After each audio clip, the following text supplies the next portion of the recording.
4 বছর আগে মহা ধুমধামে টেস্ট ক্রিকেটের নয়া কৌশল বাসবল ক্রিকেটে জন্ম নেওয়ার পর ইংল্যান্ডের টেস্ট দেখেছিল ক্রিকেট বিশ্ব। টানা 19টি টেস্টের মাত্র 3টাতে জিততে পারা ইংল্যান্ড যখন তীব্র ব্যর্থতায় ডুবে গিয়েছিল, ঠিক তখনই বেন স্টোকস ও ব্রেন্ডন ম্যাককালামের দল নিউজিল্যান্ডকে হোয়াইট ওয়াশ করে 3-0-তে সিরিজ জিতে উদ্বোধন করে বাসবলের। যদিও যার নামেই এই কৌশলের নামকরণ, সেই ব্রেন্ডন ম্যাককালাম এই বাসবল নামকে খুব একটা পছন্দও করেননি। তবে শব্দটা এতটাই আলোড়ন তুলে ফেলেছিল যে বিখ্যাত ইংলিশ ডিকশনারি কোলিন্স অভিধানেও এর অর্থ যুক্ত করা হয়, যেখানে বাসবলকে বর্ণনা করা হয়েছে টেস্ট ক্রিকেটের এমন একটি কৌশল যেখানে ব্যাটিং দল অত্যন্ত আক্রমণাত্মকভাবে খেলে। কিন্তু কি আশ্চর্যের বিষয় দেখুন তো, ঠিক যাদের বিপক্ষেই বাসবলের আবিষ্কার, সেই নিউজিল্যান্ডের বিপক্ষেই 4 বছর পর বাসবল ক্রিকেটের দাপনটা ঘটল। তাই তো প্রশ্ন উঠতেই পারে, ঠিক কেন 4 বছরেই বাসবল এভাবে পরাস্ত হলো? এর পেছনে রয়েছে অন্তত 11টা প্রধান ভুল। প্রথম ভুলটাই ইংল্যান্ড করেছিল জেমস অ্যান্ডারসনের আন্তর্জাতিক ক্যারিয়ারকে দ্রুত শেষ করে দিয়ে। Head coach Brendon McCullum, cricket পরিচালক রব কি আর অধিনায়ক বেন স্টোকসের যৌথ সিদ্ধান্তেই টেস্ট ক্রিকেট থেকে কার্যত সরিয়ে দেওয়া হয় এই গ্রেট পেসারকে। যদিও ম্যাককালাম চাইলেও আটকাতে পারতেন অ্যান্ডারসনকে, কিন্তু তিনি তা করেননি। 2024-এর জুলাইয়ে লর্ডসে ওয়েস্ট ইন্ডিজের বিপক্ষে বিদায়ী টেস্ট খেলেছিলেন অ্যান্ডারসন। পরে তিনি বলেছিলেন তিনি ক্রিকেট থেকে অবসর নিলেও সেটা পুরোপুরি নিজের ইচ্ছায় নেননি, তিনি খেলতে চেয়েছিলেন পরবর্তী অ্যাশেজটাও।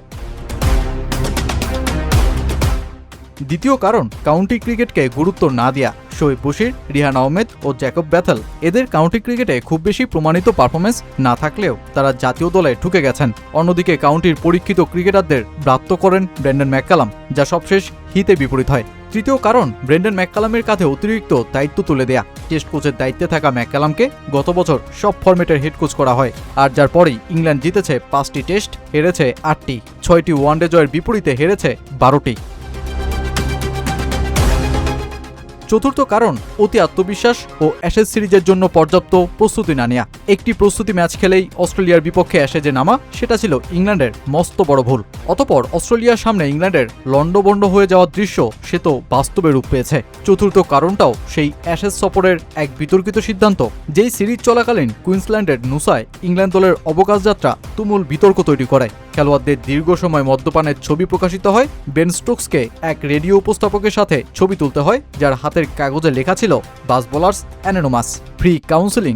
সবচেয়ে বিব্রতকর অবস্থা তৈরি করেছিলেন বেন ডাকেট, যিনি রাতে মাতাল হয়ে পথ হারিয়েছিলেন এবং যে ভিডিও প্রকাশিত হয়।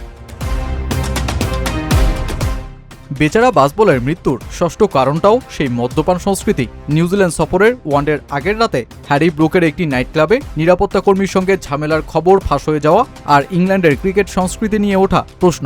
সপ্তম কারণটা, মধ্যরাতের কারফিউ, যেটা ম্যাককালাম চাননি, কিন্তু দলীয় সংস্কৃতি ফেরাতে তিনি মেনে নিতে বাধ্য হন। অষ্টম কারণটা, ইংল্যান্ডের সাপোর্ট স্টাফ কমিয়ে দেয়া। ম্যাককালাম অনেক বেশি মানুষের মতামত নিতে চাননি, তাই তো অ্যাশেজের মতন সফরে দলের কোনো নিবেদিত ফিল্ডিং কোচ ছিলই না। ইংল্যান্ড যেই সিরিজে 17টি ক্যাচ ফেলেছিল, যার মূল্য ছিল 560 রান। এমনকি আলাদা উইকেট কিপিং কোচও ছিল না যেই সফরে।